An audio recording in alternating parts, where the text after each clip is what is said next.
Parliament ఎన్నికల పరిధిలో parliament ఎన్నికల కోసం చెప్పుల గుర్తు కేటాయించడం జరిగింది. ఆ లేఖ మొన్ననే భారత ఎన్నికల సంఘం నుంచి వచ్చింది.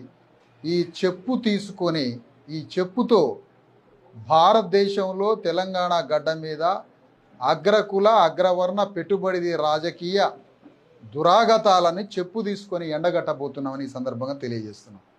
అవసరమైతే ఓటర్లంతా ఈ దోపిడీ అగ్రకుల రాజకీయ పార్టీలని చెప్పులతో తరమని పిలుపునిస్తున్నాం. చెప్పు తీసుకొని తరమని పిలుపునిస్తున్నాం. ఈ సందర్భంగా ఆ రోజు చీపిరి కట్ట తీసుకొని మొత్తం దేశంలో చీపిరి కట్ట తీసుకొని తరమని చెప్పాడు కేజ్రీవాల్.